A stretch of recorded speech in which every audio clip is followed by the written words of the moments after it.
Fala rapaziada, aqui quem fala é o Tony.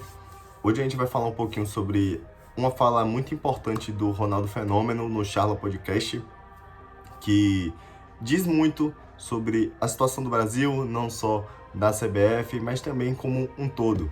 Antes de tudo, vou pedir para que você deixe seu like aqui embaixo e também clique aí no se inscrever, que vai ajudar demais o meu canal, que é pequenininho, e pouco a pouco a gente vai crescendo ele.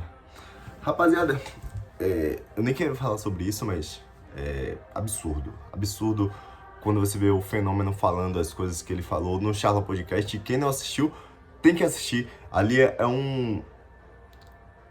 como se fosse um vespeiro aberto do que é a CBF, do que é as confederações de clubes, do que é o futebol brasileiro, ou o que ele se tornou. É ridículo de se ver, feio demais. Primeiro de tudo, e quando ele fala sobre o seu projeto, né, que seria ali para consertar o calendário brasileiro, que, por exemplo, vai sofrer com as datas FIFA, principalmente em junho e em setembro, que é quando tem Brasileirão e tem Libertadores, se eu não estou enganado. Mas acho que a Libertadores vai até parar na data FIFA, mas o brasileiro não. Ele começa dizendo: bom, eu tinha um projeto de que os jogos do campeonato estadual seriam disputados igual a uma Copa do Mundo, com 7 jogos. Ok? Ok. Beleza. Você liberaria 10 datas para o Campeonato Brasileiro e para outras competições, Copa do Brasil ou algo do tipo. E aí resolveria esse problema de calendário no Brasil. E as confederações nem quis ouvir. Primeiro de tudo, o maior problema: as confederações mandam mais que os clubes aqui no Brasil. A gente não vê isso na Espanha, onde, por exemplo, recentemente o Real Madrid ganhou uma causa na justiça juntamente com o Atlético Bilbao em cima de La Liga. A gente não vê isso na Inglaterra, em que os clubes votam até mesmo sobre os direitos de distribuição de imagem. E é bem equilibrado. A gente vê, por exemplo, quem é o último colocado mesmo? O Luton Town ganhando dinheiro suficiente para se manter bem na Premier League e saudável para o próximo ano, quando provavelmente não está na Premier League.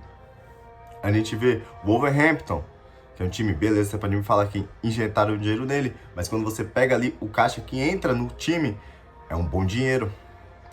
A gente vê isso na Espanha, na França, na Itália, mas não vê esse tipo de coisa no Brasil. É ridículo, ridículo, ridículo mesmo as confederações mandarem mais que os clubes. Os clubes não têm direito de voz, as confederações fazem o que quer. Quando aparece uma pessoa tipo Ronaldo que quer resolver o problema, mas não é ali do sistema, né? Como é não só na CBF, mas também no Brasil como um todo, eles tiram. Eles não querem ouvir, não dão espaço, e a pessoa acaba aqui ficando de lado e desiste. Não tem mudança, continua desse jeito, as confederações ganham dinheiro, os clubes não ganham tanto dinheiro. Por exemplo, a não ser os clubes grandes, né? Quando você pega aí Corinthians, quando você pega Cruzeiro, Flamengo, Botafogo, que agora é SAF, Palmeiras, Bahia, que agora é SAF. Mas os times médios, de pequeno porte, não ganham dinheiro suficiente, não é autossustentável. É muito ruim para eles, acabam que eles ficam com bastante dívida. Se você não tem uma torcida forte, você acaba se ferrando nesse tipo de esquema que existe hoje no Brasil. O Ronaldo queria mudar isso. Mas isso só mostra que o Brasil precisa de uma mudança estrutural, não só na CBF, mas em tudo. Porque é tudo assim, tudo cheio de trava, tudo cheio de não pode, tudo cheio de caras que não querem mudança porque isso beneficiam a eles próprios. É ridículo, péssimo, péssimo. É uma visão até que ruim que passa no nosso país, até porque esse podcast, por ser o Ronaldo, com certeza não vai ficar só aqui no Brasil. Vai rodar a América do Sul, Europa, todo mundo do futebol, porque o Ronaldo é um cara bastante influente, é um cara que eu achei realmente que ele ficaria no lugar do Edinaldo Rodrigues, incompetentíssimo, incompetente demais, péssimo Edinaldo Rodrigues. Olha o que ele fez pela seleção brasileira. Pegou o Ramon Menezes, que é um péssimo técnico.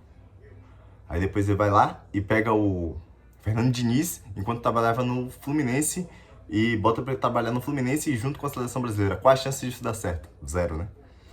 Depois disso tudo, e já ter esperado o Ancelotti ter tomado um não, o Ancelotti ter renovado com o Real Madrid, contrato do Dorival Júnior, faz com que, eu não sei o que acontece lá dentro, mas o trabalho do Dorival Júnior não consegue andar, não consegue. Eu não sei se é o Dorival que não é um técnico do nível da seleção ou o quê, mas jogadores ele tem.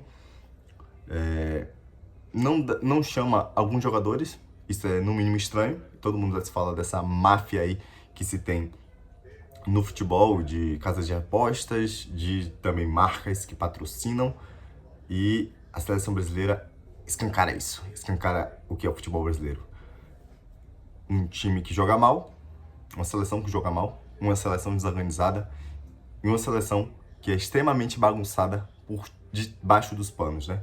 A sua confederação extremamente bagunçada, que cobra bastante dos seus atletas, da sua equipe técnica, de tudo ao seu redor, mas não dá um mínimo de esforço, não dá um mínimo de esforço não, dá um mínimo de condição de trabalho real para aquelas pessoas que estão ali. É ridículo. O Tite passou por lá, teve dificuldade, implementou seu modelo de jogo, é verdade, fez um trabalho melhor que o Dorival, mais duradouro, mais longevo, é verdade.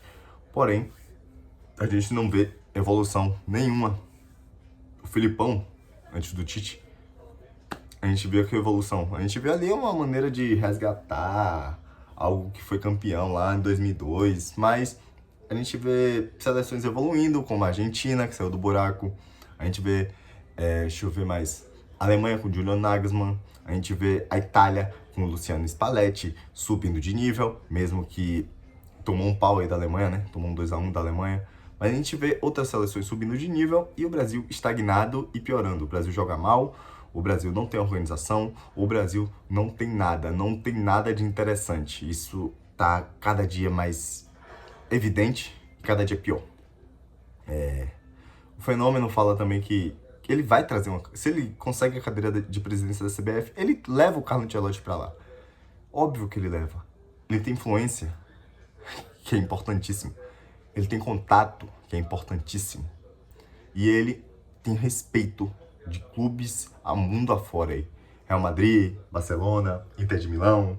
Ele consegue levar um cara de nome, um cara de peso e um cara que vai trabalhar muito tempo na seleção, não só como o Ancelotti, mas sei lá, o Jürgen Klopp, ele consegue levar. Consegue tirar o Klopp da aposentadoria e levar para a seleção.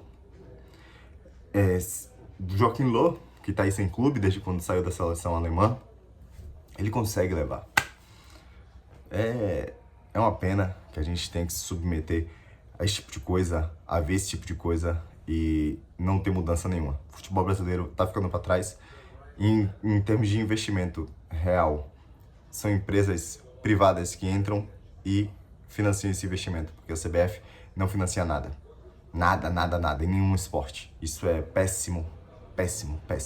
A gente não vê, eu não vejo evolução, não vejo esperança, e eu vejo cada dia mais o futebol sendo sucateado e sendo só uma forma ali de entretenimento e nada além disso.